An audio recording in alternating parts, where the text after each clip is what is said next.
about Dallas, make it hurt.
Ladies and gentlemen, what's going on today? What is going on? Welcome to the one and the only. This is the Big Time Show podcast that is being seen and heard live right now as we speak. We're live on Facebook. We're live on the YouTube page. We are live on Twitter or X, whichever way you want to call it. We're live on Twitch right now. We're live on Instagram right now as we speak. And of course, we are live on the home of the one and only, the NGBN.TV network. It is a great day to be here with you guys again on this Saturday. It is Saturday at 3 o'clock, which means, of course, it's my time. And if it's my time, it means it's your time. Because, you know, we all in here all together as we speak. I hope that you guys would share. Hope you guys would share to any Cowboy fan that you know. And right about now, you almost would be better, at least for my show, at least. I know you don't want to do it, but for the show, you can tag it to a Cowboy hater because they are ecstatic about what's going on, of course, with the Dallas Cowboys and the misery that some of us are in at the moment. They love it. It's just ain't no question about it. I'm sharing right now with groups and things. When you're in so many groups, it takes time for me to get all this out. You know what I'm saying? So bear with me if I'm not looking at the screen right now. I got to do what I have to do. I promise you. I see people in the chat. I see the chat flowing down, but I ain't looking at names.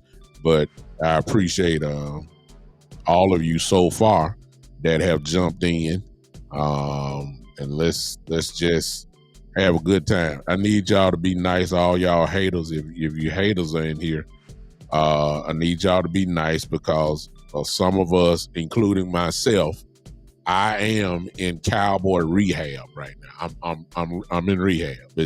I'm not even gonna lie to y'all. I'm in rehab right now. I'm in a rehabilitation center. This right here is my rehabilitation. Where I find like-minded, well, some of y'all, not all of you. I find like-minded Cowboy fans who, in one sentence, is just that simple. We are miserable. Now, a lot of the miserableness, if you allow me to use that word, is because of our own expectation. That's why we're here. But nevertheless, whether it's self-inflicted or it is because of someone, we all here in rehab. And because we all in rehab, we just gonna have a good group therapy session right now. That's what I'm talking about. So to be honest with you today, I got about 2 things that I got to talk about, and I got 2 hours with y'all. So I really only got 2 things, but I'm quite sure during this time on this Freestyle Saturday, I'm quite sure you are going to give me more stuff to talk about. I really don't want to talk about but 2 things, to be honest with you. Just 2. That's really it. Just 2. Now, it's going to take some time to do it, but I only want to talk about 2 things. But I'm quite sure you got some more things to talk about. We're in rehab, so let's all get in this circle. All just pull up your chair. Whatever you got to do. If you got to have your arms folded, if you got to put your head in your knees, if you're crying right now, if you're just mad as all, whatever your situation is, get a chair. Let's sit in a circle. All right. You don't have to do this. I'll start the conversation off. My name is Douglas L. Brooks Jr., a.k.a. Big Time. I am in rehab. I need help. I don't need y'all to call your name out. I'm just started off. If I'm gonna lead the train, I might as well just go ahead and lead it now. I need help. Because what I have seen, a lot of it was expected. A lot of it was expected, but I'm shocked by a few things. Not by the result.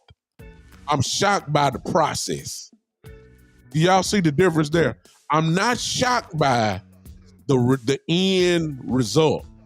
But what I am shocked by is the process, the middle of it before we get to the end. I'm in rehab today. I am. Nevertheless, before we start rehab, before I go on my long tirade, I got to tell you about the NGBN.TV network. This, ladies and gentlemen, is growing. Hope you stay with me. This is growing at a tremendous rate. It is the mission is being executed well. What is the mission of this network? The mission is bottom line to save lives. That's what it's all about. It's about reaching men between the ages of 40 and 60, trying our best to do anything we can, whether that's through entertainment, inspiration, motivation, any kind of sports, hunting shows, whatever. We got so many shows that are on there and it fits different categories, just not a sports station. What our goal is just try to entertain, take people's pressure off.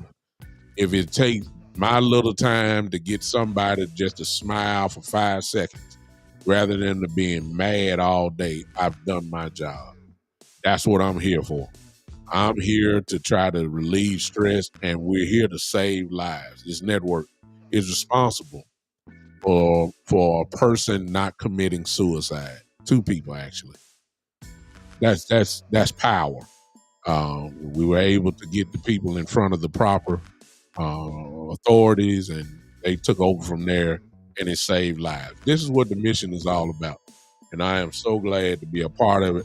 I want to share this real quick, and then we'll get into Cowboy business, but I'm hoping that you would do us the favor of downloading, and let me put that up real quick, of downloading this possibly to your smart TVs, your smartphones, or whatever. If you have one of those smart TVs, you can get the app, NGBN. The symbol is right there in your top right where you can see up there. Download the NGBN app on Roku, Amazon Fire TV, and Android. You can do that now. Right now, we're not on iPhone. I believe I'm right about that. But it's coming very soon. But you can download it to your phone. That would help us out tremendously. You still can watch me right now from Facebook and YouTube or wherever you're watching me from. You can do all of that right now, but it would really help us out if you guys would just download the app. It would be so nice. Download the app to everything you got, iPad, um, everything. It would be great. Let me tell you a little bit more about it, but it won't be me talking about it. I just want to show you this through one of the many commercials that we have. But just check this out, and we'll come back, and then I'll go on my rehab, and maybe y'all will join me in rehab because we need help. Yeah. 1 week after launching our exclusive sneak peek, NGBN TV was live for 3 days of continuous coverage from Super Bowl 58 in Las Vegas. NGBN TV is live from Las Vegas for Super Bowl 58. The one-of-a-kind streaming TV network for men in their 40s, 50s, and 60s was the conversation for the big game about men's mental health. And the world of athletes, celebrities, and influencers were on notice. But we're just getting started with new partnerships announced like the Team Nike 3-on-3 Championship and new platforms available to download the NGBN TV app. So, what are you waiting for? Download the app today from your favorite streaming device or check us out at ngbn.tv. This is NGBN TV.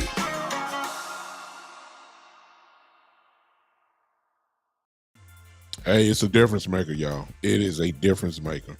I'm glad to be a part of this network, and hopefully it will grow. It will grow. As you saw, we was at the Super Bowl this year. We'll be at the Super Bowl next year. I myself will be in New Orleans at the Super Bowl on next year, and we'll be broadcasting the Big Time Show and my other show, Seeking Clear Thoughts, right there from New Orleans. It is going to be special, no doubt about it. So let's talk Cowboy talk, because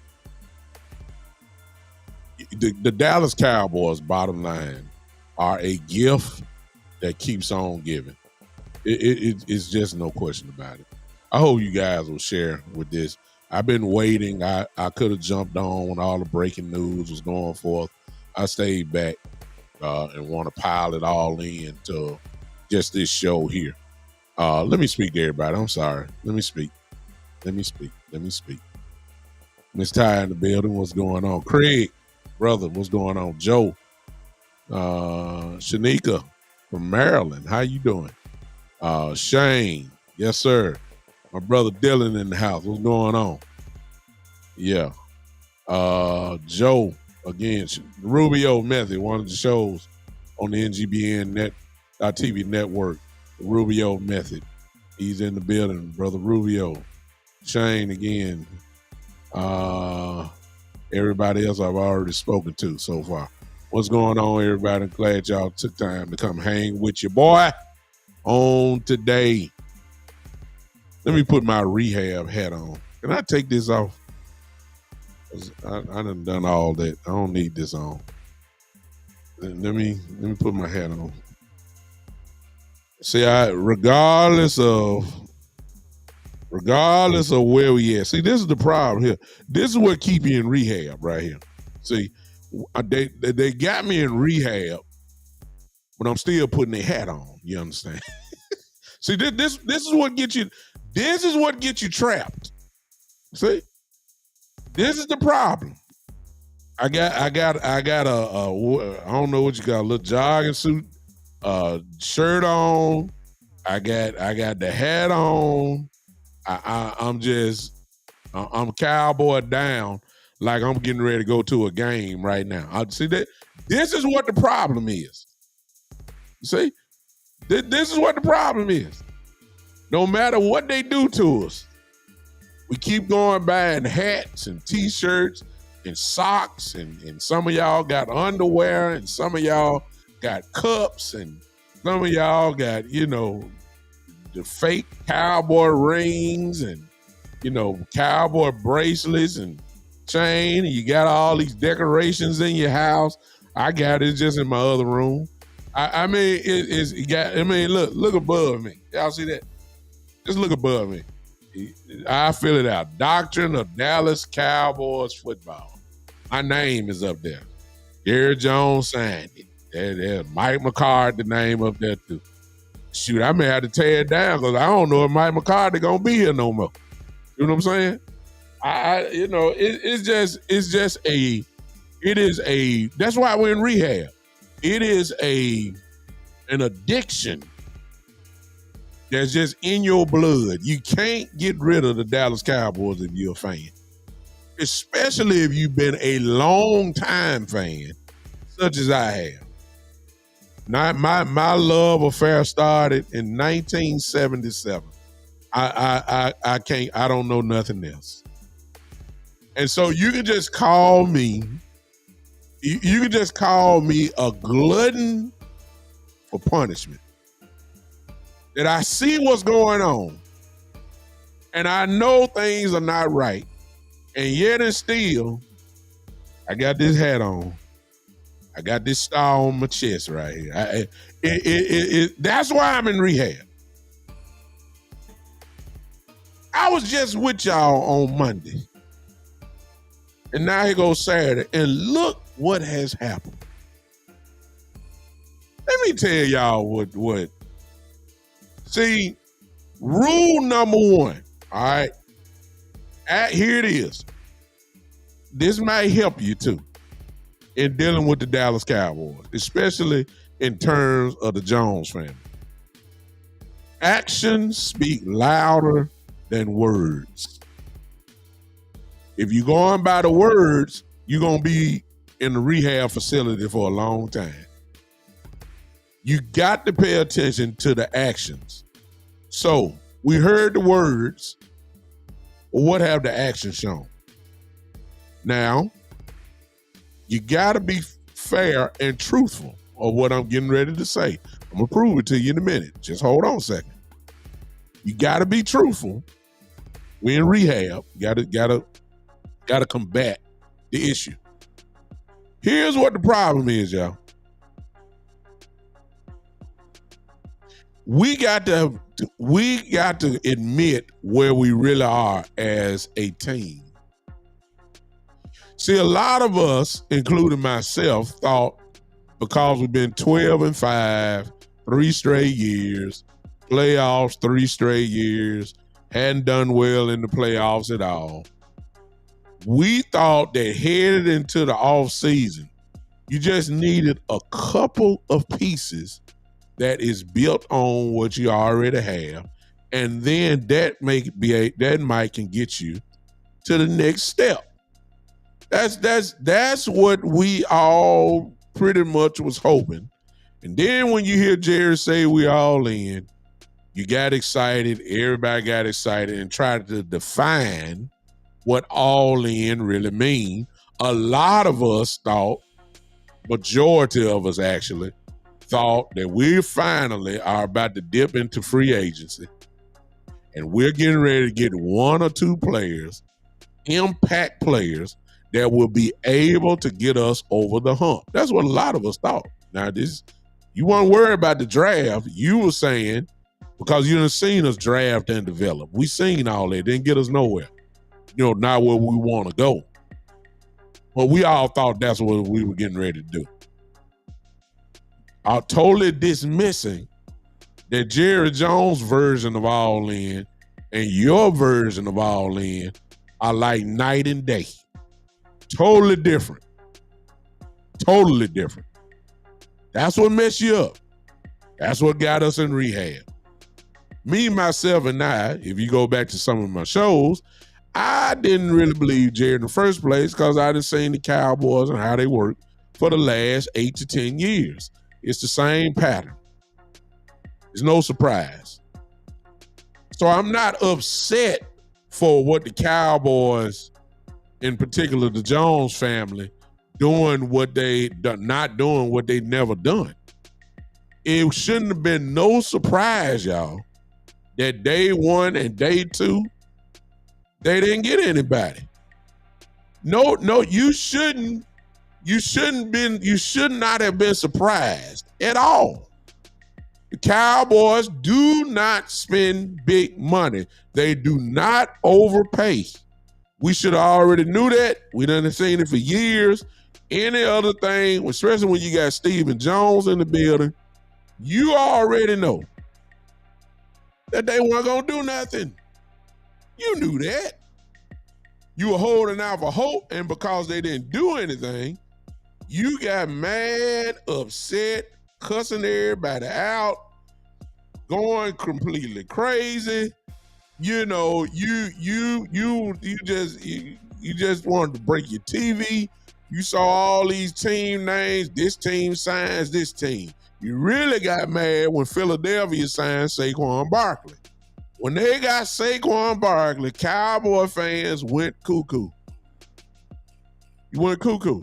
Because you're saying, how in the world do the Philadelphia Eagles keep doing this?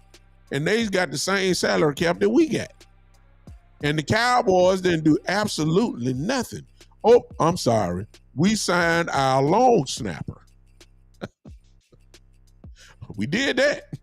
We re-signed our long snapper. We did that. We did that on day 2, I believe. Day 2 or day 3. That was almost like, and the Cowboy fans was like a slap in the face to the fan base. Like, what? That's what messed us up. The Jones family have, the truth be told, the Jones family have been consistent in what they do. It's not their fault. It's our fault because we had expectations.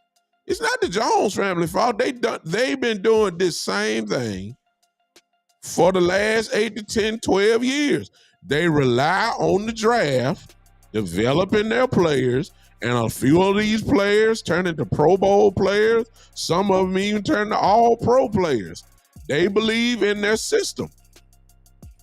It is what it is. That's what they did. They did it again this year, and Cowboy fans are acting like we're so surprised. That ain't what got me in rehab, though, because like I said, I expected. Let me take my hat off. Well, y'all. So here's the part to go back to what I'm saying. See, this will help you with what's been going on. If you admit that the Cowboys are in a rebuild, then everything you're seeing right now fits. But if you're talking about we're going to the Super Bowl next year, what you're seeing right now, it won't fit. Because Super Bowl teams make Super Bowl moves. Cowboys ain't made no Super Bowl move. Which one are they leaning toward?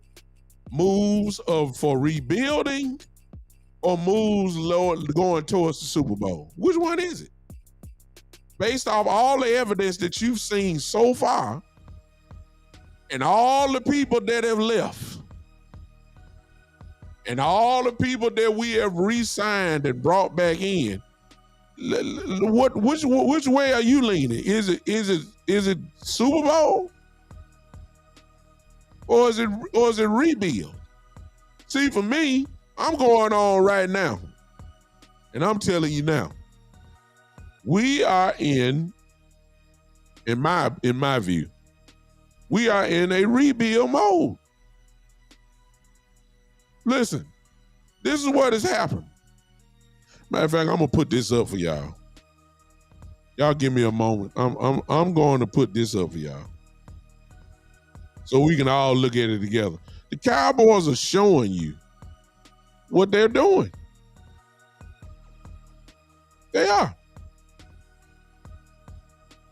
They are not even trying, in my view, of hiding it. Hey, Terry, what's up? William Keel, what's going on? David is a hater, but David got sense. I like the way he talk. He's not a Cowboy fan, but he makes sense. I can deal with him. I got the CEO of NGBN.TV in the building, Mr. Ian Hill. Mr. Hill says Cowboys are happy right where they are. They're number one in attendance. You know what? If you want to be the attendance champions of the world, the Dallas Cowboys are it.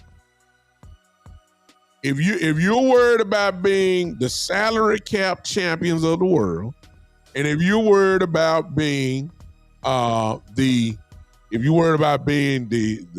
attendance champions, the Dallas Cowboys are unmatched. If you worried about being the ratings leader and how many people watch your game, the Dallas Cowboys, beyond a shadow of a doubt, are the team to beat. But see, that ain't what gets you in. That don't get you nothing. We are in a rebuild mode. That's what and look, if you can admit that, then I promise you, what you're seeing from the Cowboys so far, it all fits. They just didn't tell us. They wanted to give you hope, which is what Jerry does. Let me show you. See, I have no choice but to say this. I don't have no choice. Oh, look at this. I don't know if y'all can see that. Let me widen that out a little bit.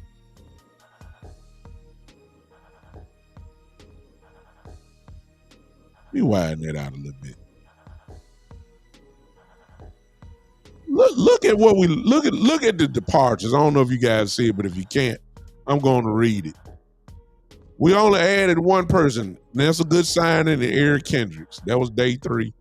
That's a good signing for us. I admit that. Eric Kendricks is a good linebacker. Real good linebacker. Former All-Pro linebacker. He knows what he's doing. Be a good fit. Still got plenty of gas in the tank. Still young, per se. Gives you over 100 tackles a year. I would take Eric Kendricks. I love the signing. Love it. But look what we lost. Tony Pollard, Lawrence Armstrong, Tyler Biotis, Dante Fowler, Neville Gallimore, Michael Gallup, Leighton Vander Esch, and Tyron Smith. He's not up there. Look what we re-signed. This is what we signed so far. C.J. Goodwin, Jordan Lewis, good signing to Jordan. The long snapper Trent Seed, and then he ain't even in a rotation, a practice squad defensive tackle, Carl Davis.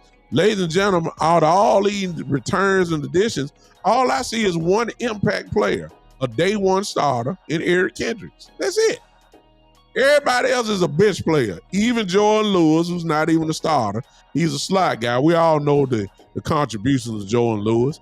We know, and C.J. Goodwin, of course, is our special teams ace, but you don't really see any impact anywhere.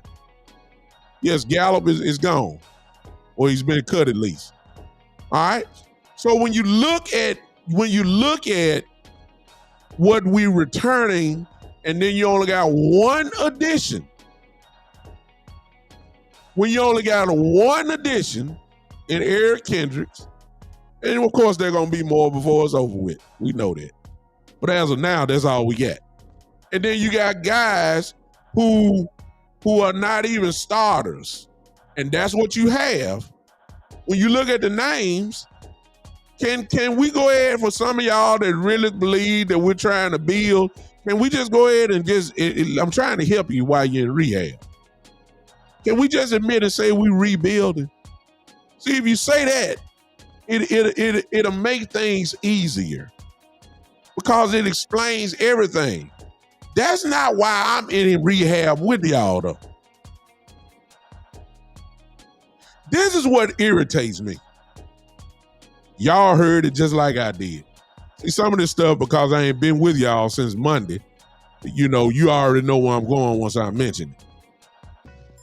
Derrick Henry, who pretty much all of us wanted bad, know what kind of impact he would have made.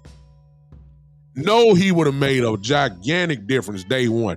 You sign a Derrick Henry, that helps you out in your running game. That helps you out with time of possession. It helps you out with giving your defense rest. It changes your identity. It turns you into a power football running team, which will make the play action better. He just benefits everybody. He would benefit the defense. He would benefited Dak Prescott. He would have changed the whole world. He would have changed the way defensive coordinators have to play us.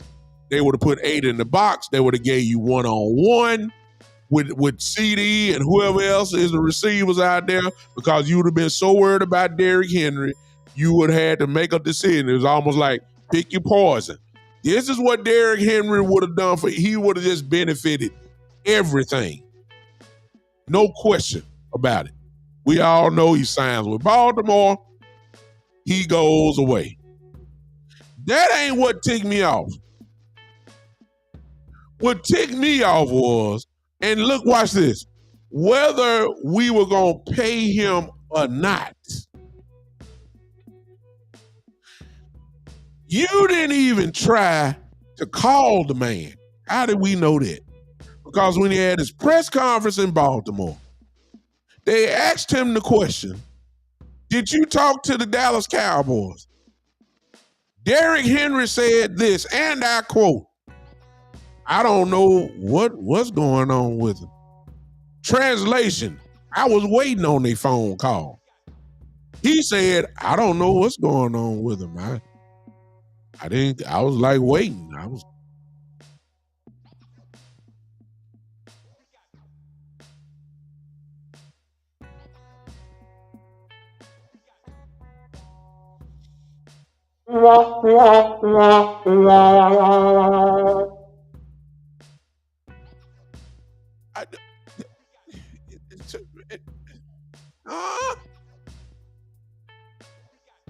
What?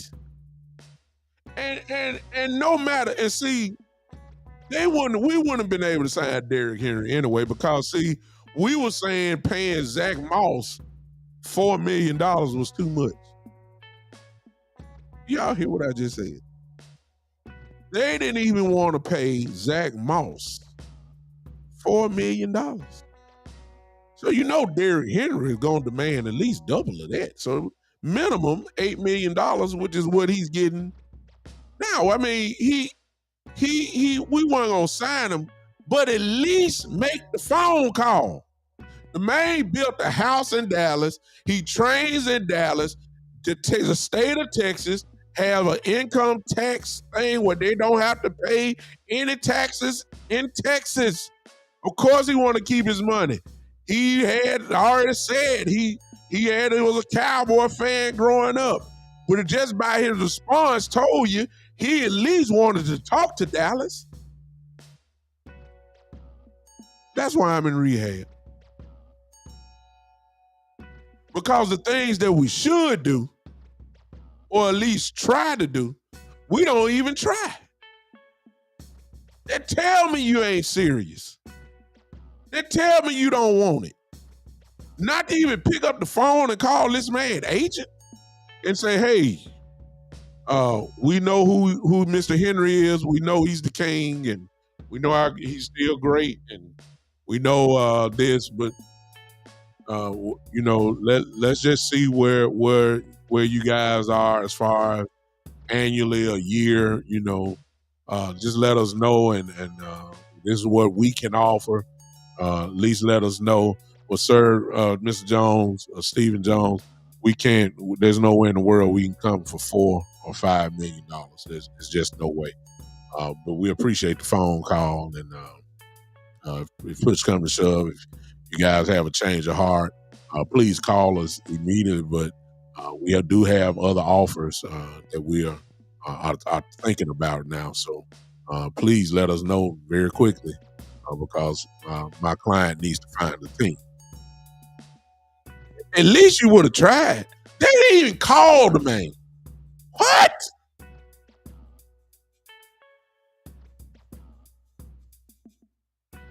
This is what I'm ticked off about. Not that we didn't sign him. I knew we weren't going to sign him.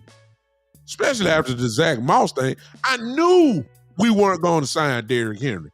But to not even make a phone call over a situation that is so obvious you should have made the phone call. Everybody knew that the Cowboys were supposed to at least dial the goddamn number.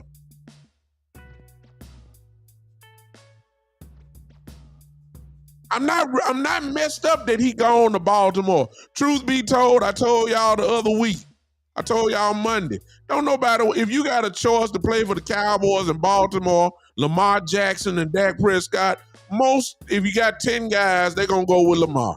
Maybe one will come to Dallas. Stop it. Stop it. Let's just be honest. Dallas is not a destination place right now. It's not.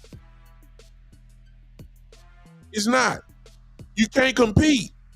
Derrick Henry was going to be the number one running back in Baltimore, just like he was going to be the number one running back in Dallas if he would have signed with Dallas. Derrick Henry would have been probably one of the biggest focus of the offense, just like he going to be in Baltimore. The difference is the money. And we got a guy who's leading the charge who believes in Cracker Jack, M&M paychecks, Nissan Altima paychecks. Not Rolls Royces. He believes in flea market spending. And he tries to impose the flea market spending on Rolls Royce type players. It is a bad reputation to have.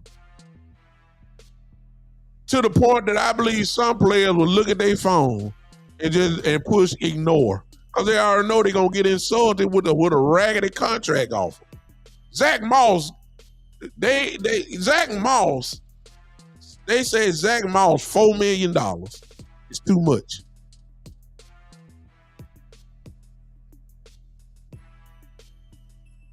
$4 million. In a critical position. Now, here's the part why I say why we are rebuilding. All right? Come on back with me. Let's look at this again. And it's not about who we lost. It's about their standing. Look at the departures, if you can see that.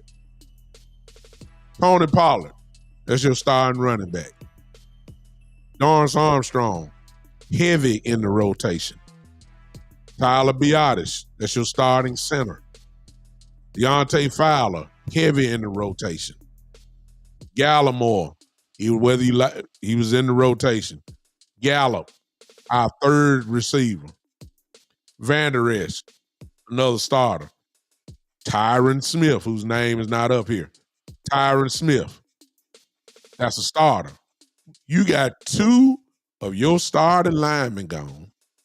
You have your starting running back gone.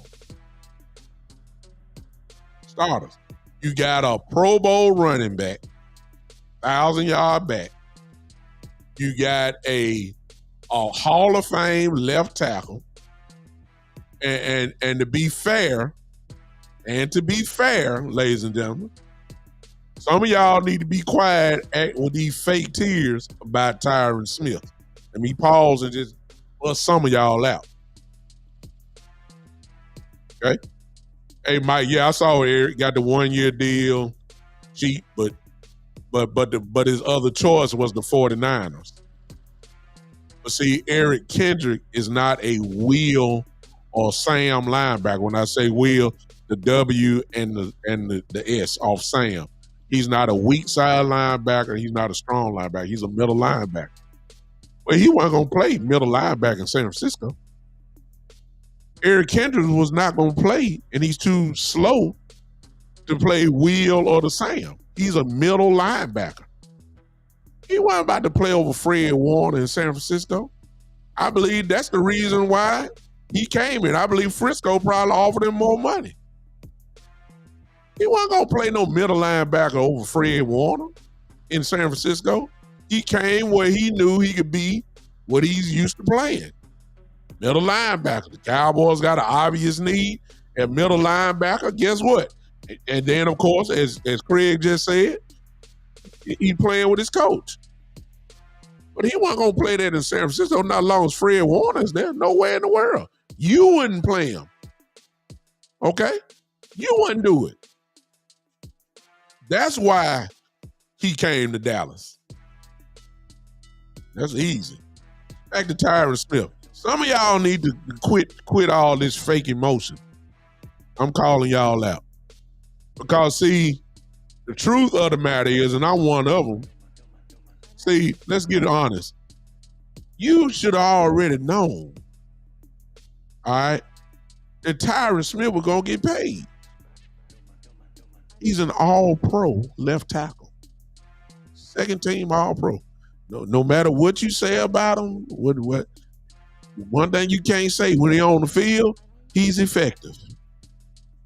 He still is one of the greatest in the game.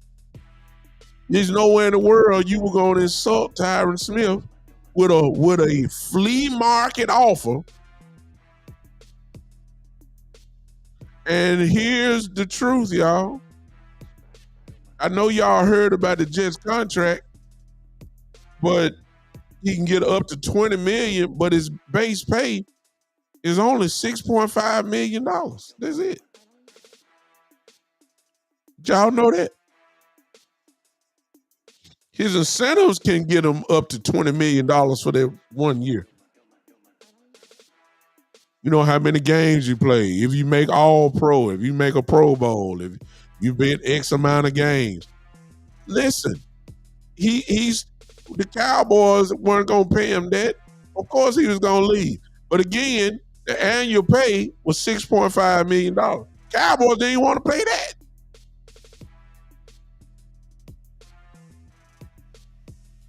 But here's the reason why I'm busting y'all out. Get that.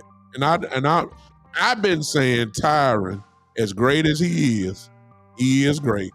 Walking Hall of Famer, first ballot. You know, he's the type of player shouldn't have to wait 5 years when he retires. As soon as he retires, whatever the next class is, going to the Hall of Fame, these guys should just go in. I'd never have like that 5-year wait and all that kind of stuff. I ain't like that, like it's gonna change it. There are some guys that just, automatically. Brady shouldn't have to wait. Tom Brady shouldn't have to wait. As soon as he go in, he go. He should walk right in. Hey, Robert, what's going on? Hey, Mike, I see you. He should just be some of these guys. That's what Tyron Smith is. He's all-time great. He's a member of the all-decade team, multiple all-pros, all, Pro Bowl player. He's great. But the truth of the matter is this. I've said Tyron should leave. You're right, Jacob. Aaron Donald, who just retired. He should just go straight to Cannon right now. Start getting his bus ready now. Just put him in. Tyron Smith, I've been asking for him to leave for the last 2-3 years. Why? Because he can't stay on the field. If the wind blow too hard, he got a fractured back. If you go to his mailbox, you got to get on your knees and pray that between his front door and the mailbox that he don't shatter his ankle. And he walking doing that. He cannot stay healthy. He's been that way for the last 4-5 years. That's why a lot of people kept saying it's time to move on. But the same folks that said it's time for him to move on now want to get all emotional and act like we needed Tyron. We needed to. You've been begging for him to leave for the last 4-5 years now. Stop it. Can't be on the fence on this one.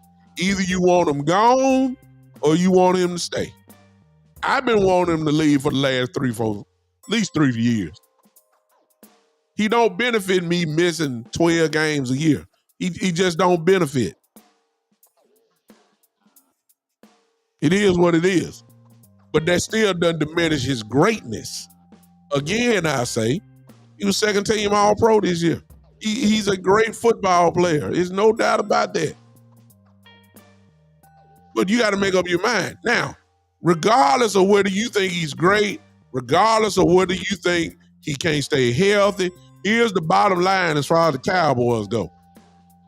We done lost our starting running back. We done lost our starting center.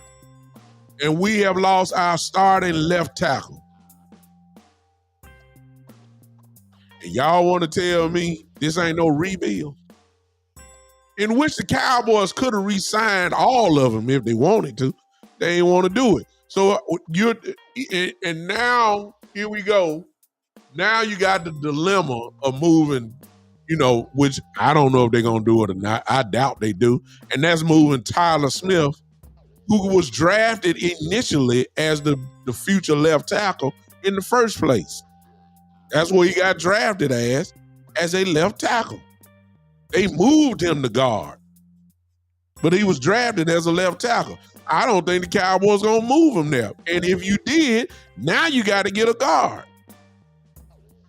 You might have replaced Tyron with another All-Pro in Tyler Smith, but that means that the left guard position would be open. And I guess now you're gonna say T.J. Bass. Okay, here's the question: is T.J. Bass Tyler Smith? I answer for you.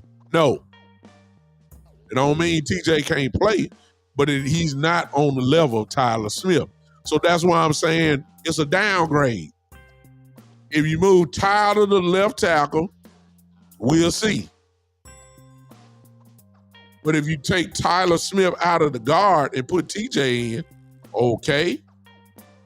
Is it the same, or is it an upgrade, or did it take a level down? They ain't say it's not good, but is it on All-Pro level? Because Tyler Smith is an All-Pro. T.J. Bass is nowhere near All-Pro status. So that's taking it down a notch. Okay, center. As of right now, the obvious replacement is Hoffman, who played well last year when Biotis went down. Is Hoffman, Biotis, or are they just about the same? Either way it go, it ain't no upgrade. The running backs we ain't got to talk about right now. We don't have nobody. All this yap about AJ Dillon. He went in and re-signed right back with the Packers. Stop it. Right now, your starting running back today, if they had to play football, would be Deuce Vaughn. Hello. Is Deuce Vaughn better than Tony Pollard? No. I mean, that's a downgrade.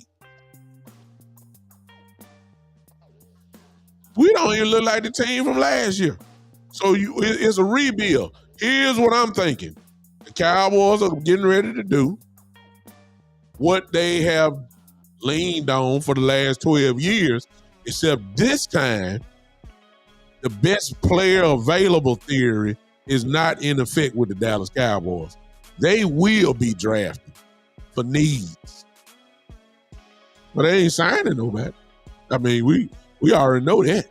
And the people that you sign now, that's just for depth.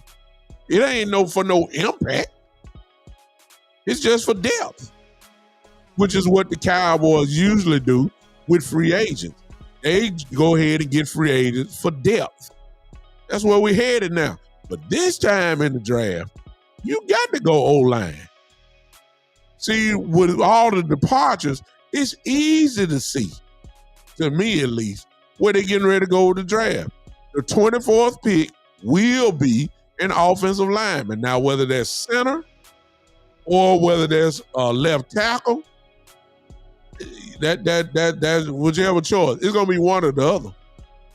Now, if you want hope for all of y'all that love the draft and do all these mock drafts and all that, I'm praying that the kid from Oregon is there at 24, the center. Because he would make the offensive line pretty good.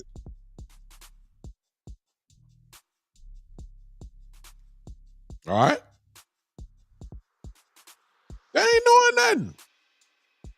They're not doing nothing. I hope that kid is there. If not, go left tackle. There's going to be a couple of them there that everybody kind of fell in love with.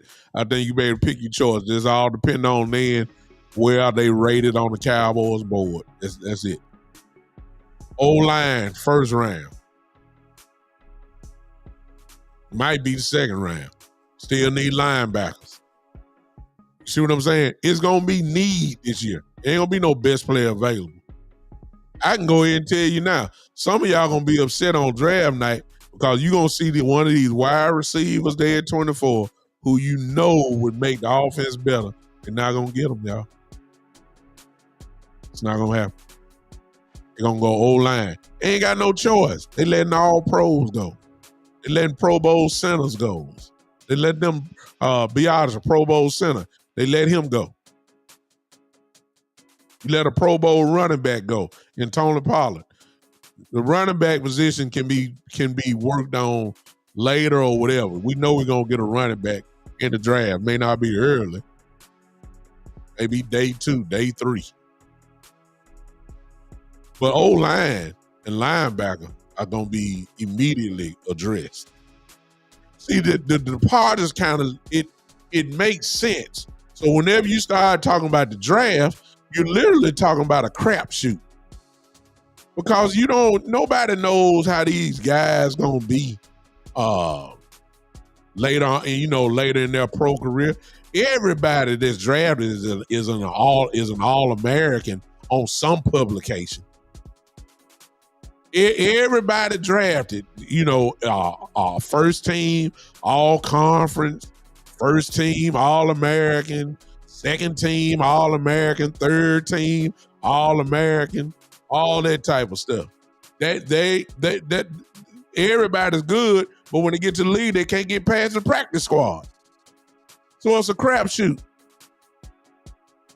And I ain't depending on no rookies to be acting like I'm going to the Super Bowl. I'm not finna do that. We're in a rebuild. See, once I say that, then I can look at it objectively now. And just say, hey, hope the young guys, step it up a notch. It might be a little shaky starting off the season. Hopefully by, Thanksgiving, these guys will be, what they are in their first year. Joe said, I guarantee you Deuce Vaughn is the next Barry Sanders. Let's give the guy a chance. He's too small, Joe. He's too small. If you give him space, he can do damage. If he got to run up the middle, he's going to get destroyed. Just too small. He can't pass block. He's too small. Can't block nobody. Teams, guys will run over him. Out there, he don't have the heart. He just too small. Hey, I got a super chat here. I didn't say that at first, but listen, I got a super chat. If you're on YouTube, if you want to do the super chat, I'll stop what I'm doing to read yours immediately. Or those of you on Facebook, why don't y'all hit that star button for me if you don't mind? I would appreciate that. Super chat, he says you need a DB till Diggs get healthy. Yeah. Joe says he's the same size as Barry Sanders, but he's not Barry Sanders. There's only one of him. Only one. He's not Barry. He's too small. He can't. And it's not his fault. He just can't block. He can't block. He's not going to be a 3-down back. The way that you get, deuce the ball for him to be effective is to get him outside. You can use him in the passing game. He does have some skills. I'm not trying to act like he's trash. It's just that he can't be your number one running back. I don't think his body can handle in a full NFL season being a number one running back. Now, I may be wrong on that because we haven't seen it. All I know is this is not the Big 12. This is not Kansas State. This is not Kansas State. This is the NFL, which stands for not for long. If you really believe in he can take the pounding of being a number one running back for 18 straight weeks. Exactly, T. Foster. 42 toss, 42 spread. Everything got to be off the tackle with Deuce. He ain't running up the middle. Everything got to be, and most teams will know that. So it's just not Deuce. You need running backs. And let's just be honest, it was a feel-good story, the reason why they drafted him in the first place. His best moment as a Cowboy was when he got drafted. When his daddy was crying and they drafted him and all that. Other than that, he has no highlights. The stuff he did in the preseason against guys that were changing oil at instant oil change, that don't mean nothing. See what I'm saying? So I don't care nothing about that. He's just not that guy. Now, what it does do, it does put a heavy emphasis on what you got to do, and it looks like Cowboys are about to go draft. Now, I saw somebody say something earlier. I don't know why. Speaking of feel-good stories, how everybody want Ezekiel Elliott back. And I don't get that, y'all. I'm sorry. I saw that movie. I saw the tires lose some tread. I saw the speed leave. I saw the 2-point Zeke up the middle for the 1.5 yard. Zeke up the middle again for 2 yards. Now, I did also see, in fairness to Zeke, I did see him get in the red zone, put up 12 touchdowns. I saw that. That's where he benefits. He's a specialty back. He don't need to be your number one backer again. We've seen that movie, y'all. You want to go backwards. Having Zeke, that's just a feel-good story. It almost reminds you when Dez was out. Everybody wanted Dez back, but Dez had lost it. Nobody wanted to admit it. We need Dez back. For what? Now it's the same thing all over again. Now all I'm saying is, when Zeke is there, I'll give you that, Craig. That part is real. He's a great blocker. I agree 1,000%. He's a great pass protection back. No question about that. I will give him that. But as far as running the ball, ain't nobody scared of Zeke. We seen that movie before. We seen it for the last 2 years. Why you think everybody's saying, man, put Pollard in the game? Put Pollard in the game. Pollard need to get the ball a whole lot more. Zeke he just ain't got it, the pop that he used to have. Y'all think that he done got the pop back? What? If we sign Ezekiel Elliott, it would be just for the fans, because the front office know that they done ticked off the fan base so much, they got to give the fan base something to cheer about. And what better way to do that than to sign one of the most popular Cowboys that ever wore the helmet and sign Ezekiel Elliott? But you bring him back, he ain't the factor. See, y'all don't want to admit it. And I love Zeke. Love what he meant to the organization. Know what he did. Love him. But he ain't that guy no more. So if he come in, what is he? What is he, y'all? I mean, if you sign Zeke, what is he? Your number one running back? Y'all talking about Tyron Smith stay hurt. What? Huh?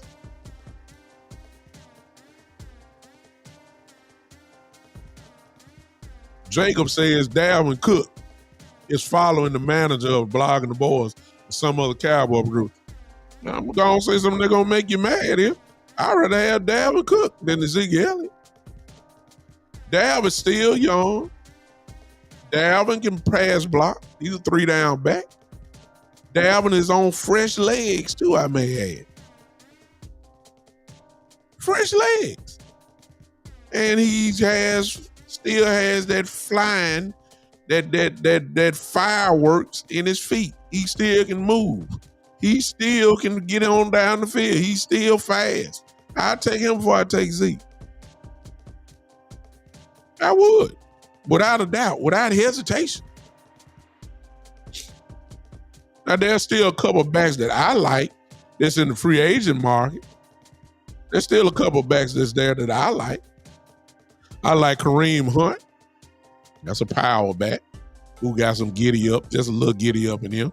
And I love Madison from the Vikings. Dalvin Cook's backup for the time. I like him.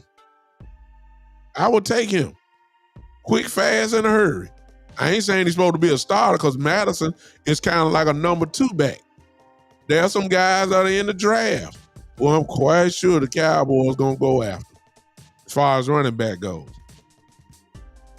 But I don't want Ezekiel Elliott back. I'm sorry. Exactly, Craig. Since it's going to be a running back by committee anyway, I'll take Kareem Hunt and give me whoever it is you're going to get out the draft, and you still got Deuce there.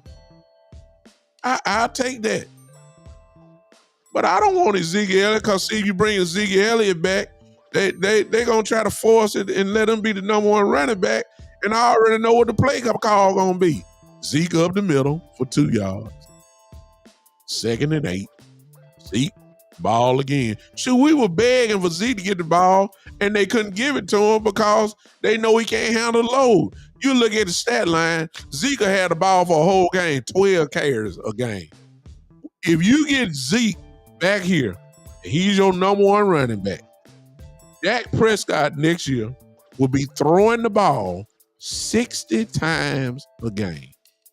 Got to happen. You really ain't gonna get nowhere running the ball. You're not. You get Ezekiel Elliott back in here, he's gonna be throwing the ball 60 times a game because you really ain't gonna be able to move the ball a lot. We've seen this. That's what happened when Zeke was here the last 2 or 3 years. We was a passing team. Hello. Lamb, Gallup, Cedric Wilson, Amari Cooper, Lamb his rookie year, Michael Gallup, passing all over the place.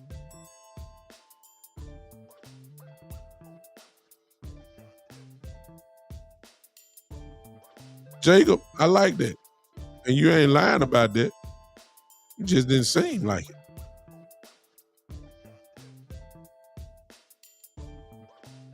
Is he that guy right there though? Now? No, because he wouldn't get that because he's a committee type guy now. In New England, he was with Stevenson, committee type guy. Until Stevenson got hurt.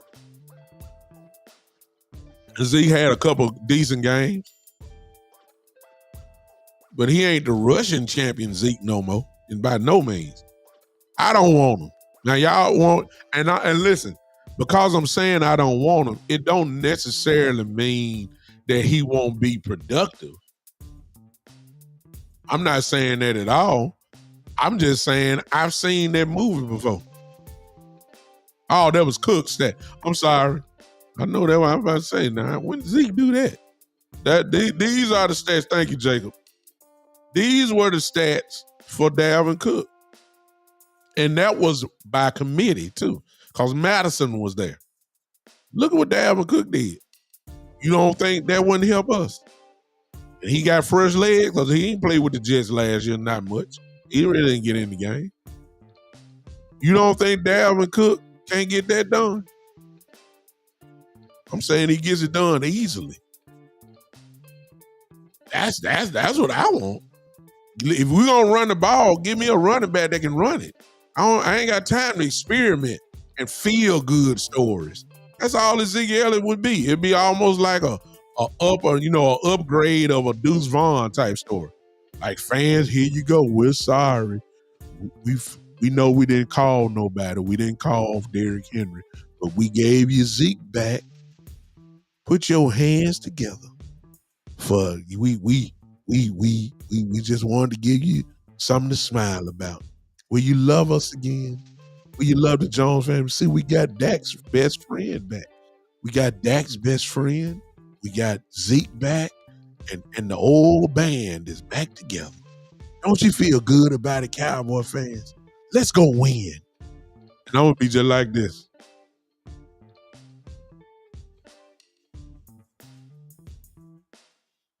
Come on, y'all. Y'all act like y'all done forgot. Half of y'all that talking about bring Zeke back are the same ones that wanted him gone.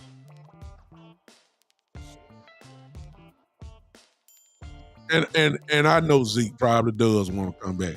Truth be told, Zeke didn't want to leave in the first place. I bet you he would come back so happy. I guarantee he would. I don't want him though. Y'all might want him. I mean, hey. They can't do anything, Mike. Because they ain't put them. See, that's part 2 of what I'm ticked off at. The Cowboys knew, and I'm not necessarily saying, y'all, that they should have went crazy in free agency because we already knew they weren't going to do that. What I'm saying is They really didn't put themselves in position to do anything. They knew March 11th was coming. They knew March 13th was coming. They knew that they only had X amount of dollars to play around with. It really wasn't 2.2. It was a little bit more, something like 6 to 8 or whatever. They you know, come on, y'all. They didn't even put themselves in position to play the game. That's the part that's irritating me. The Derrick Henry non-call, no call at all, that's incredibly frustrating. They tell me you ain't really trying. You would rather go to the draft and get somebody else so you really don't have to pay them. Come on now. You wouldn't even call a proven veteran. Somebody you know was gonna get off. Would be Henry. You didn't even pick up the phone. The man ain't practically moved next door and say, hey, I'm here. My house right down the street. You knew he wanted them to call him by his press conference. If y'all ain't heard Derrick Henry's press conference when he went to Baltimore and they asked him about the Cowboys, his response tells you all you need to know. He said, again, I don't know what's going on with him. I mean, I thought they would call. The fact that he didn't call was irritating to me. Now, let me go ahead and say this. Exactly. Terry, I was with you. Now, I wasn't there with Dak Prescott, but I was with you on Zeke and Tyron on. And you perfect, Terry, because you lead me right into the last statement. Now, I'm going to tell y'all this. For a guy, I believe it too, Craig. I believe Derrick Henry wanted to be a Dallas Cowboy. I believe that. We'll never know now, and it'll never happen. But based off his response, I really believe he wanted to come to Dallas. He was just waiting. Like a man sitting at a bus stop, just waiting on the bus. No call. They didn't even pick up the phone. What? You got to be kidding me. Now, I'm going to say this.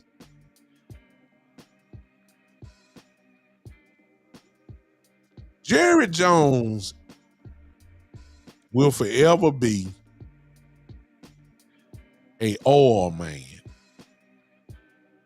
He's an NFL owner. He's in the Hall of Fame. He deserves to be in the Hall of Fame. Jerry is on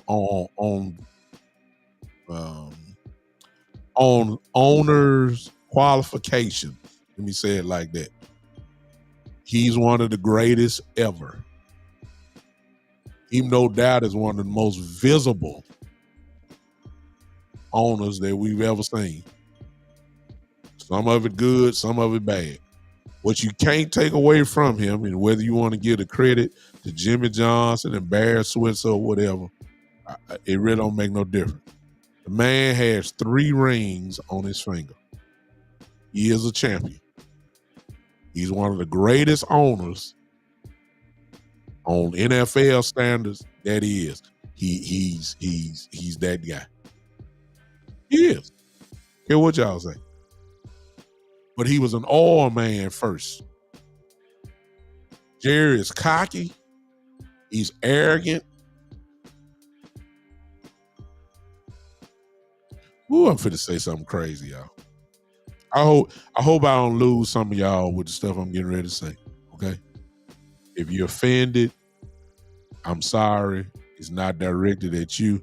It's just based off of what we've heard and what we've seen in the past. Now, your interpretation may be quite different from mine, and you're free in the chat, because we all family here. You're free in the chat to disagree. I don't have no problem with it. My word is not the end all. But I will say this. He does have some racial tendencies. Now, some of you gonna say, and I agree, well, I'm not saying he's racial. Well, I'm not saying he's a racist, but I am saying he real slick. He real slick, y'all. Let me go down the list. And it's hard because you can't really prove it because there's some other things that's going to contradict what I'm saying. And I realize that. And if that's the way you feel, be good. Let's go all the way to the beginning. And I'm coming somewhere with my point. Y'all remember the picture when he was a kid? When the school was integrated with black people there. Y'all seen the picture? Y'all saw him in the crowd? The only problem with the picture was that it was not a video. See, you can snapshot somebody, like right now, somebody take a picture of me, like bam, and that's it. But a video tells everything.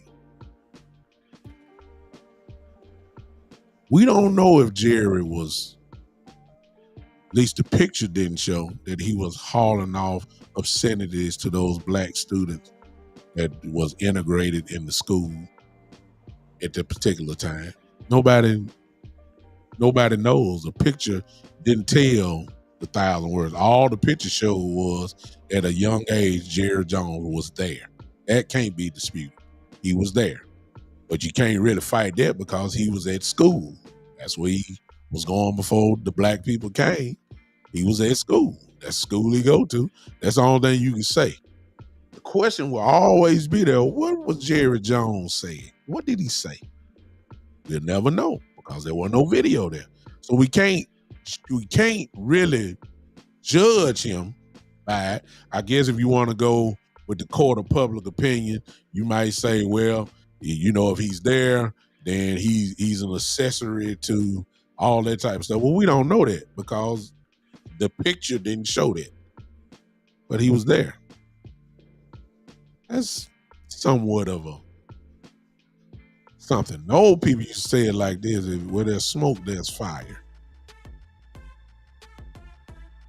Pandemic, the Colin Kaepernick situation came up.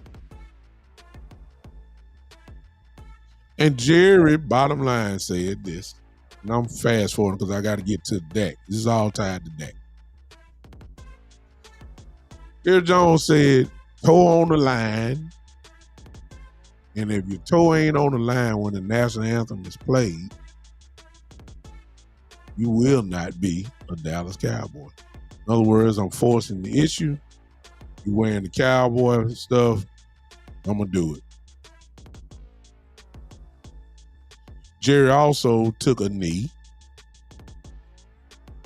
show solidarity to, I guess, to the issue of Floyd dying by the hands of the policeman. Okay.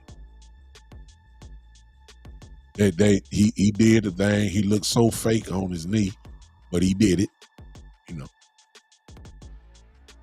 And he contradicted it by taking such a hard stance on when the national anthem was played. So you can't get on your knee and then come back and say, when the toe on the line, because he didn't get on his knee no more after that. He just showed it. It was Monday Night Football. They did it. And, you know, for him, you know, I think that was a big move. Tony Romo.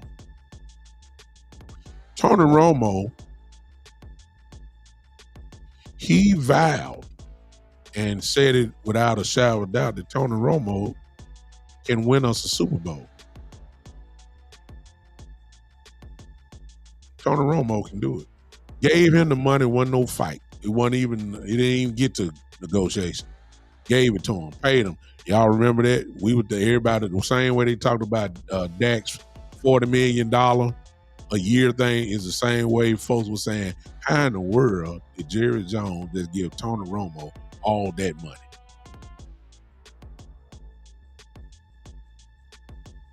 I'm coming, Shane. That's why I said I ain't got to the contradictory part yet.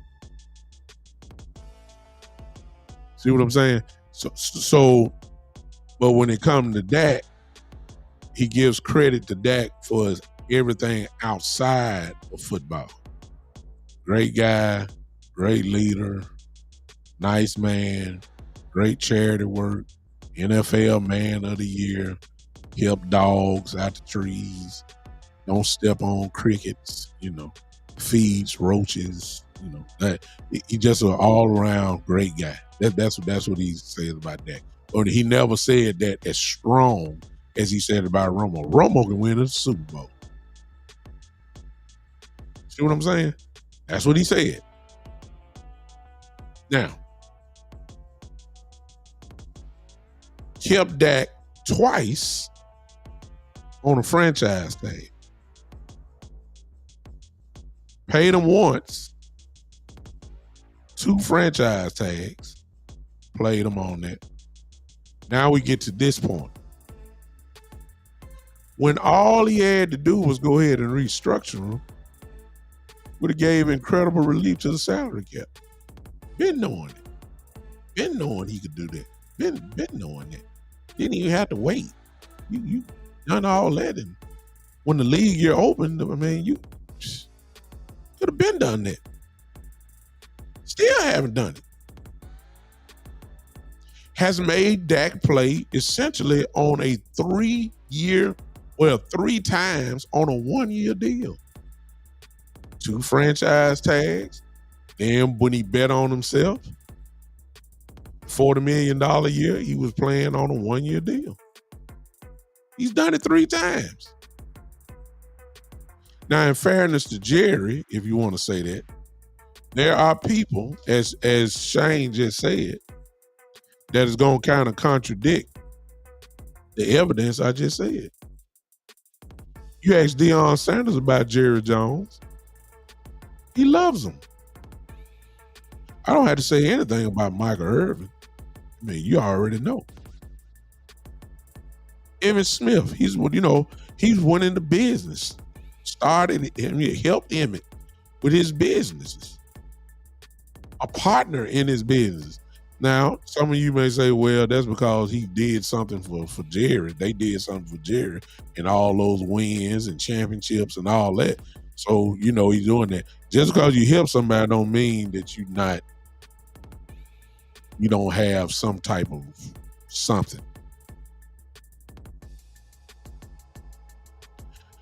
This is what I believe, y'all. I got a feeling, y'all. See, there's other ways you can relieve the cap. It ain't got to be through Dak Prescott. You can free up money just by restructuring Terrence Steele, Trayvon Diggs. Okay? You can restructure CeeDee Lamb. You can even do Michael Parsons. You don't think they ain't gonna free up a whole lot of money? It would. Especially if you don't have no real gigantic plans for this year. See, the Trey Lance deal starting to make a little sense now. Because he just signed Trey Lance. And he still got Dak, I guess, an approve-it deal. Got Mike McCarthy on a 1-year deal.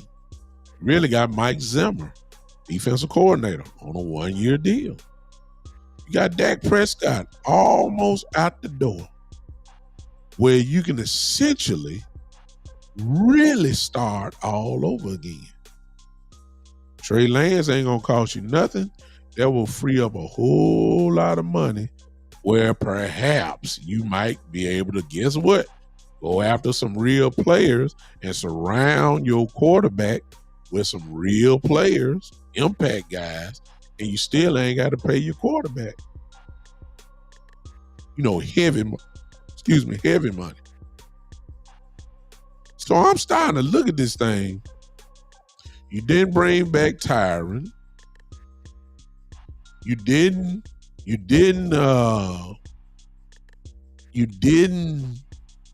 let go of of your center. You didn't want to bring back Tyron Smith. You let Gallup go, and some of these guys need to go. But I'm just saying, you're taking away weapons.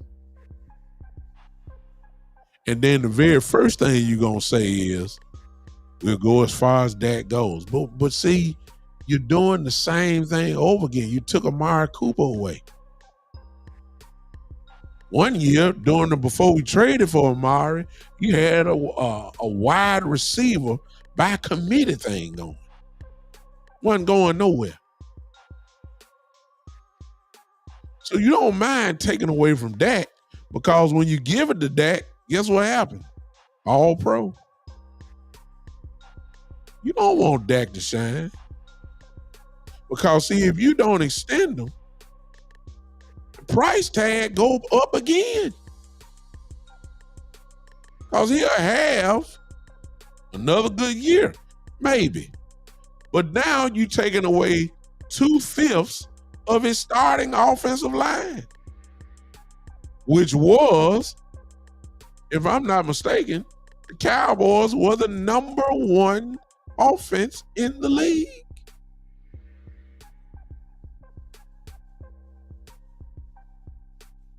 Huh?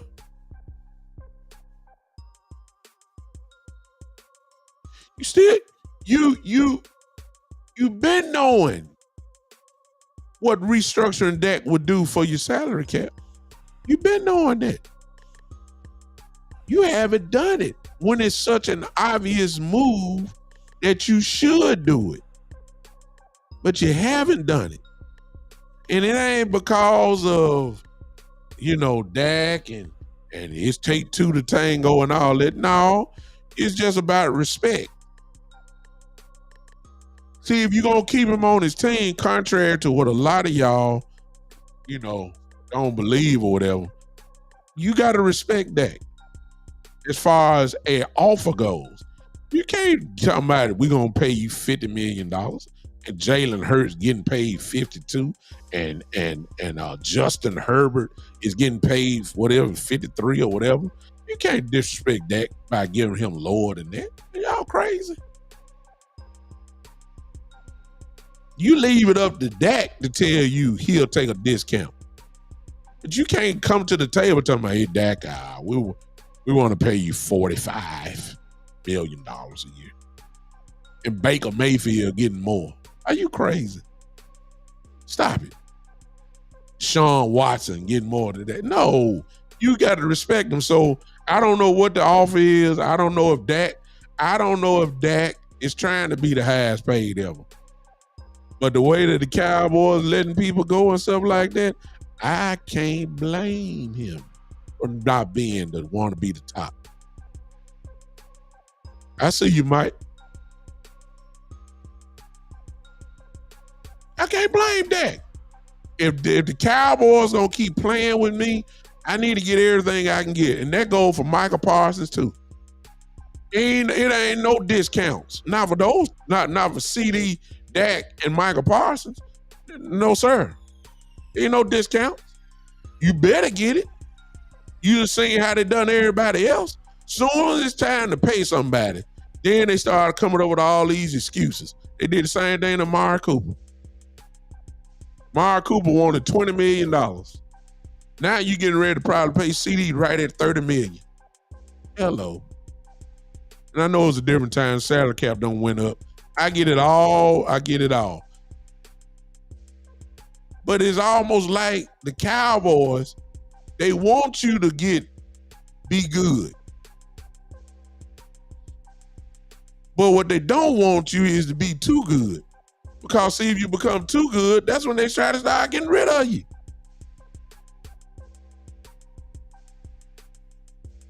That's what we do.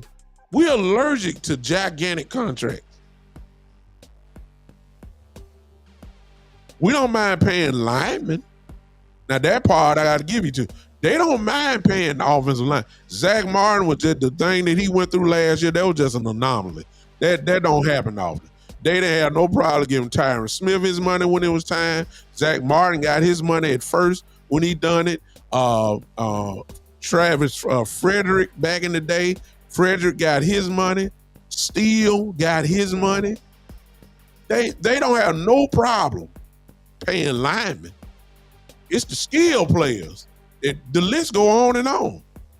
Who dang near lost. I mean, they almost broke their teeth paying Zeke Elliott what they paid him. Zeke was threatening to stay in Cabo, remember? DeMarcus Lawrence threatened not to have, threatened to have shoulder surgery if they didn't pay him. That would have took him out for the rest of the year. Dak Prescott has had to go through stuff that only Kirk Cousins knows about. That's it. They got a problem with paying. They got rid of Amari Cooper, $20 million. That's all he was looking for at that particular time. They got rid of Amari Cooper. They want you to do well, but they don't want you to do too well, because if we got to pay you, we got a problem. Sean Lee didn't have no problem getting his money, did he? Boy, Jason Witten didn't have no problem getting his money either, did he? I guess I could be fair. Trayvon Diggs didn't have no problem getting his money. See, I'm going back to my original statement there. It's almost like, because they said it last year, and you know they're going to say it this year, because it really is going to be true this year. Jerry said, we're going to go as far as Dak Prescott takes us. They said it last year. They're going to say it again this year. And when he doesn't carry them, that will give them the justification to say, thank you, Dak. Thank you for these years. We got to let you go. And I'm telling y'all, I don't know. I'm starting to wonder, y'all. I'm starting to wonder. See, when you start taking and letting folks go, even though I feel like some of them should go, but when you got this amount of people that they don't let go, doesn't it all seem like a semi-setup? I said he was an oil man. If y'all old enough, some of y'all old enough to remember the great J.R. Ewing. What was J.R. known for? Scheming.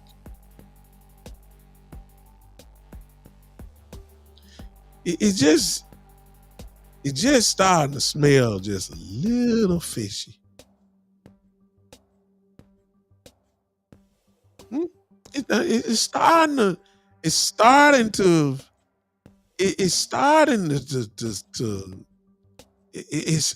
to raise up some question marks. Shane said it best, and this is where a lot of Cowboy fans feel. I was one of them, because I ain't for that. Like I say the same thing about Dak myself. I've been saying they don't believe in him.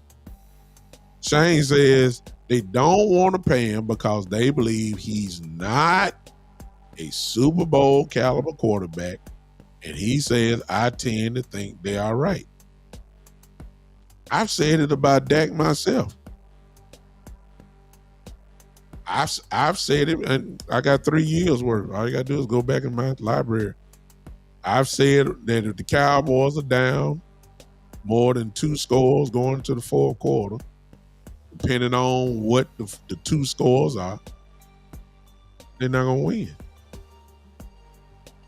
If the Cowboys are within 1 score, that can get it done. I've also said that Dak Prescott is a quarterback that you do not want him throwing the ball 30 plus times, period. I want Patrick Mahomes throwing it 30 times. I want Burrow throwing it 30 plus times. I don't want Dak throwing the ball 30 plus times. Because, and you might as well admit it too, I've seen the movie too many years. if you're a Cowboy fan, we know what Dak Prescott is. What is Dak Prescott? The numbers say he is a 4,200-yard plus in yards. He is a 30 touchdown a year, 30, 34, 35 touchdowns a year. All great numbers for a quarterback. You know, today's game, great quarterback. That's top 5 quarterback. You can't argue with it. Second in MVP voting this year. He's a good quarterback. But we also have seen, whether it was his fault, which a lot of it wasn't, whether it's the defense not showing up, whether it's him struggling with a couple picks or whatever, when we get to the games in January or the playoffs, his playoff appearances, other than the Tampa Bay game, other than that one, I don't count the garbage stats. Like when we were down 40-something to whatever to Green Bay when Aaron Rodgers was there and Dak brought us all the way back. And, you know, they were playing a little zone where he could just throw, you know, stuff like that. I've seen that.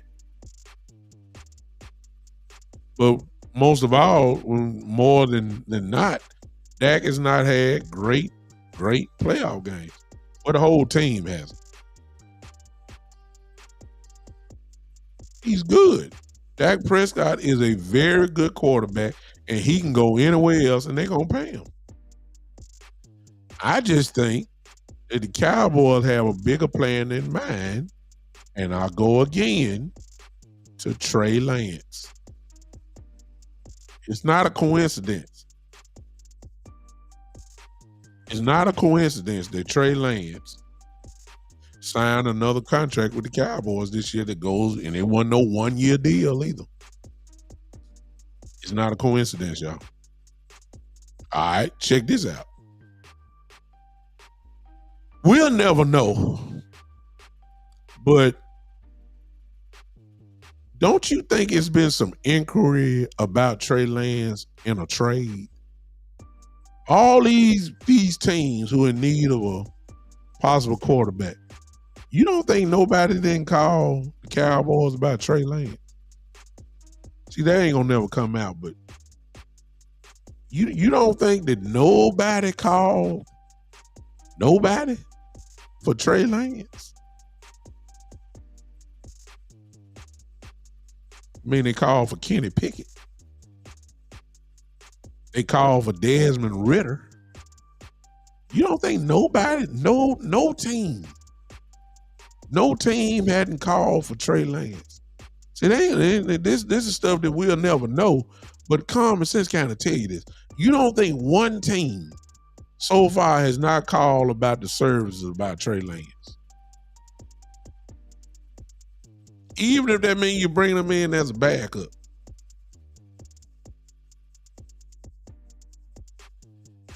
I'm just saying.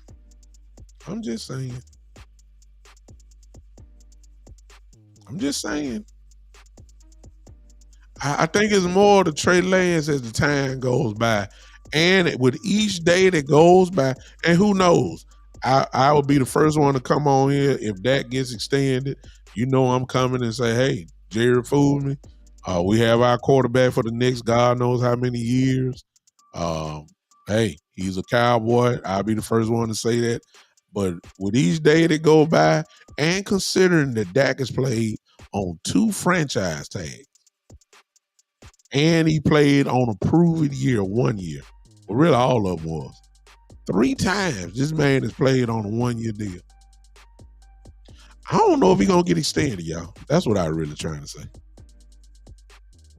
Shane said, exactly. Wonder if Cooper Rush got in some inquiries. See, this kind of stuff we'll never know because they ain't going to broadcast that.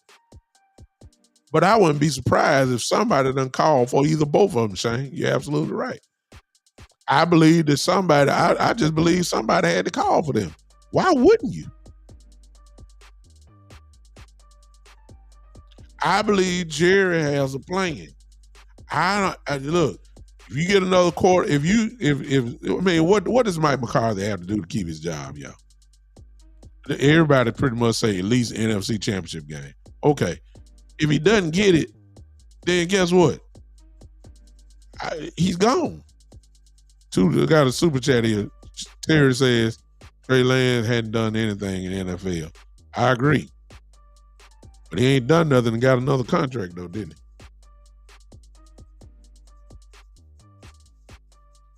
Mike McCarthy doesn't get to the NFC Championship game. Guess what's going to happen, y'all? You're going to have a new coach, whole new staff, and you're going to carry Dak Prescott through that again? Another system that he has to learn?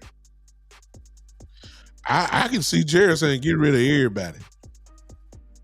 Everybody on a 1-year deal. Get them out. And that would be, because see, this part one of the rebuild, what we're seeing now. The final blow would be next year, when you got to get everything new. Coach, player, quarterback, I can see it. Because they've been knowing, I'm going to say it again, it ain't about the timing and all that kind of stuff. They've been knowing that Dak, they got the contract right there. They've been knowing. They know what can happen if you restructure his deal. They know the benefits of it. There's no negative at all.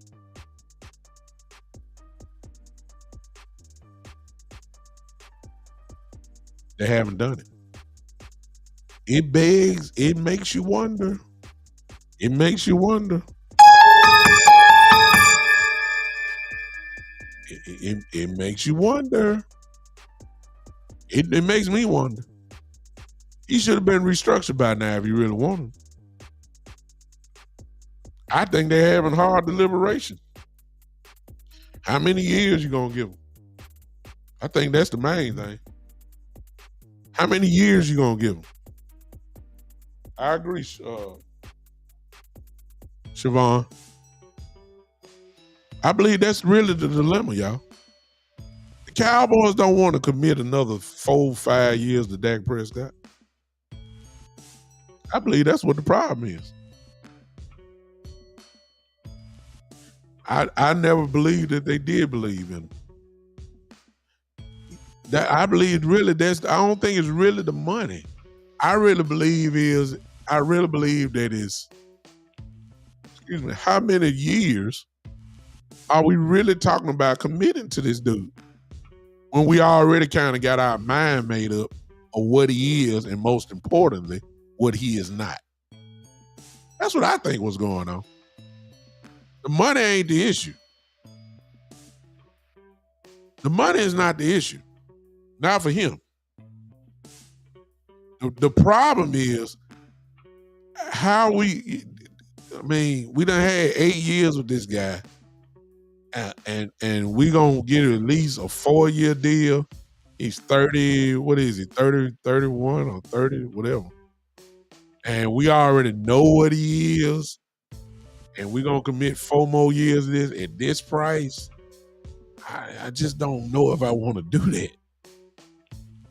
So you can't say we're gonna do a 2-year deal. But that you ain't gonna do that. That's not gonna help your salary cap too crazy. It's just not gonna do it. It's not the money. It's not. The money ain't the problem. If you think they got, see, the money would never be the issue as far as salary cap goes, because of the gambling. Because why you think? Because, as crazy as it may sound, because of Taylor Swift, who generated $330 million for the NFL. I still don't know how they came up with that, but they said they got the analytics and all that kind of stuff. They said this woman who show her face in a press box and all that brought more people in. When you get the gambling in, the salary cap went up an extra $20 million. That's a record. What you think gonna happen next year? And keep in mind the TV contract coming. The money ain't the issue. Mike, I ain't want to go there. But since you said that, that's why I say things are starting to smell a little fishy to me. I'll even go there. I'll go there, Mike. See, the money is not the issue. I believe it's the years when it comes to Dak Prescott. That's the negotiation. If I was Dak, I wouldn't mind short years because that means I'm gonna get another bite at the Big Apple in 3 years. I still be young. Teams will want me, and then I can go get another big contract. That'll be 3 big contracts. Most people just get 2. I would love that. But if Dak want to have this mindset saying I want to retire as a Cowboy, then we're talking something completely different. I don't think Jones want to commit long term to him. Now, here's another thing. What Michael just said. That is just me. I don't. This you may disagree. This is just me. See, this statute of limitation stuff is gonna mess a lot of these young guys up. And I'm not saying guys didn't do it. Don't get me wrong. I'm not saying the person I'm getting ready to call out now. It was just amazing to me. The Bill Cosby issue. And it seems that he did do some of the stuff that was there. But the problem that I was saying, like, God dang, man, this woman say he did this in 1971. You mean the statute of limitations can go all the way back? The man dang near 80 years old, and you can go all the way back to when he was 25 and can get a legitimate case. And this is what's happened today. 7 years ago. I'm not saying he didn't do it. Based off his character, it's kind of hard for me to see that, but he very well could have done what this young lady said. But the timing of this was getting to me.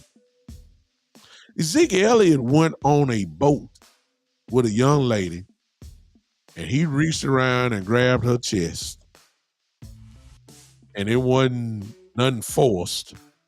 He did it. And the young woman was consenting to it. But that Zeke missed games because Roger Goodell got involved and suspended him for consenting. See, the girl didn't jump out. She was on the boat, so she knew who he was. That probably wasn't his first time reaching up on her chest and all that. But the man got suspended for conduct detrimental to the league.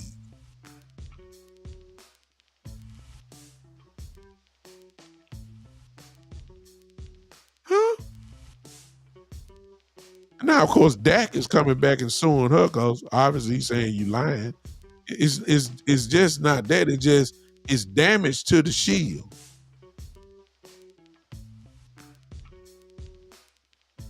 The timing of this is just questionable to me.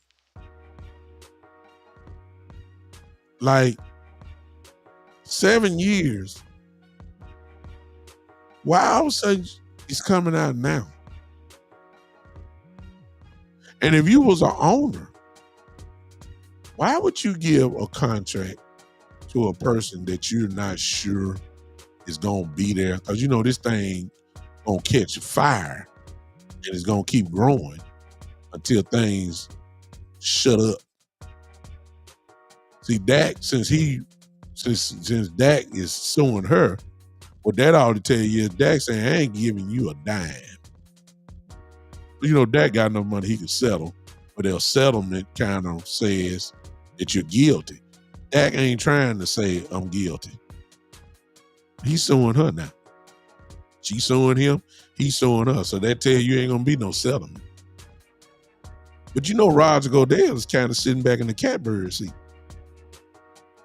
ready to give suspensions. Isn't it amazing that you're in a contract negotiation and then this come up? Isn't it amazing? It sounds almost too perfect. What's up, Amp? It's too coincidental for me. Now, it may not be for you, but it is for me. If I'm an owner,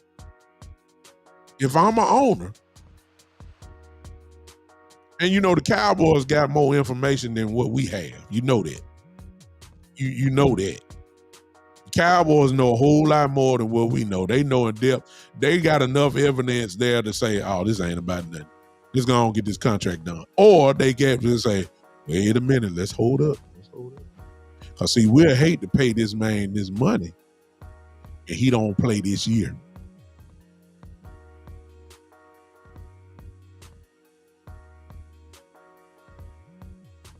Joe says this. Do you think Stephen Jones has something to do with this girl talking now? My question to you, Joe, is why are you just limited to Stephen Jones? I don't take it up a little bit. Because see, if it was Stephen Jones, Jerry got enough power to shut that down. I'm not saying the Jones family to put all this up now, but I did say he was an oil man in J.R. Ewing, didn't I?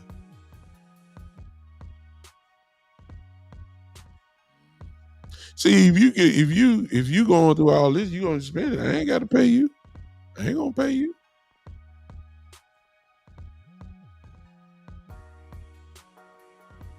I'm not gonna pay you. Then, as much as these guys, you know, and I'm about getting ready to run out of time in a minute, but much as these guys on 105.3 The Fan keep yapping their mouth and then invite the lawyer for the young lady in, and there's nothing but a smear campaign against Dak, one-sided, and you get to put that story out, and then half of them didn't like Dak anyway. It kind of make you wonder, because see, all Jerry got to do is call the radio station and say, I want this guy fired. You don't think they ain't gonna fire him? Keep that in mind. Jerry got power. You don't think that his radio show is on 105.3 The Fan? You don't think Jerry gonna say, listen, if you don't fire this guy here, I'm taking my show and going to the other radio station? What do you think they're gonna do?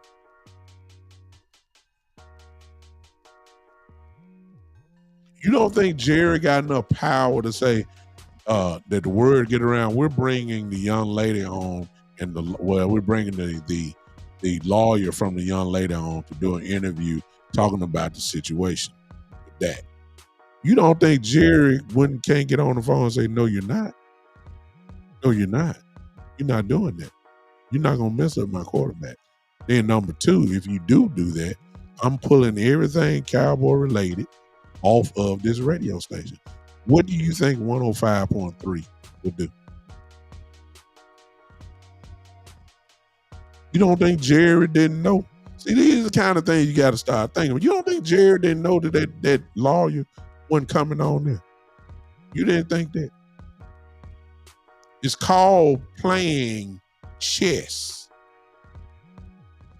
All is fair in contract negotiations.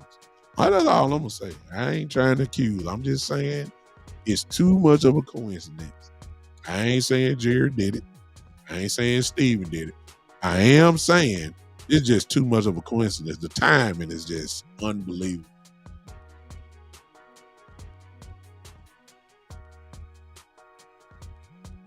If this man is remember what remember this, and now I'm gonna close with this. Remember, Ezekiel Elliott did not go to jail. He went to court and was found not guilty. Y'all remember that? Watch this. But Roger Goodell took it upon himself to go above the court and say, Ezekiel Elliott, you're suspended. Wait a minute. Wait. I was found not guilty in court, but yet I'm guilty in your eyes, Mr. Goodell, and I'm suspended for 4 games. Y'all remember that, right? So it made no difference, really, as the evidence come out.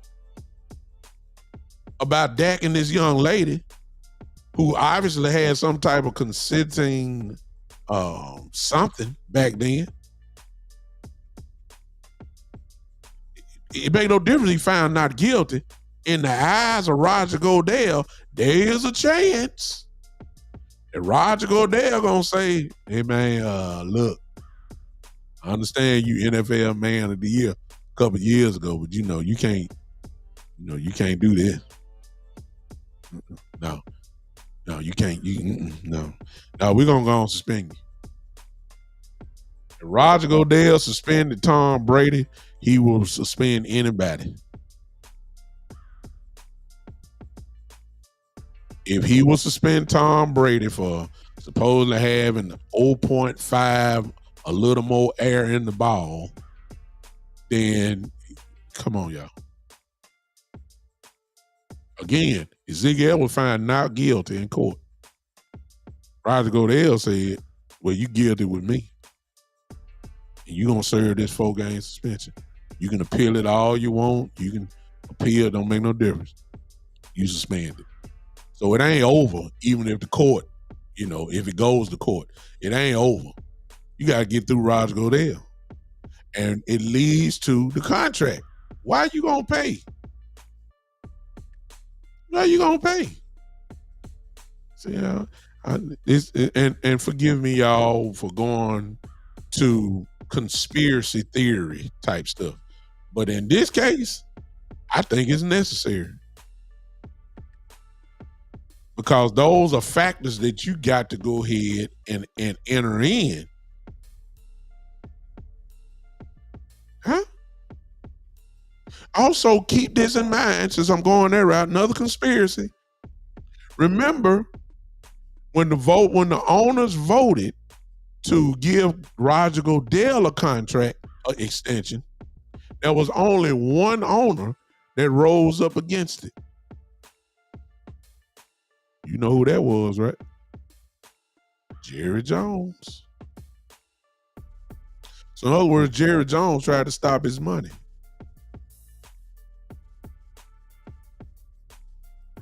Okay.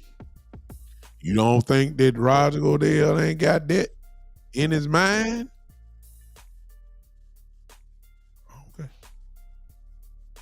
Okay. Just my conspiracy. Listen, I appreciate y'all. Listen, I'll be with you guys Monday. We will continue this discussion because it seems as if every 1 or 2 days, Cowboys come up with some more news. So I'm quite sure by Monday at 7 p.m. Central or 8 p.m. Eastern, I'll be talking about that. If not, I might as well pick back up to this. See, you got some folks that just slick. And you got to look for the slickness. You got to look for it. Jerry Jones slick, y'all. If it walk like a duck and it quack like a duck, it's not a kangaroo. Hello. Got to keep that in mind. Listen, I appreciate all of you guys who hung with me now.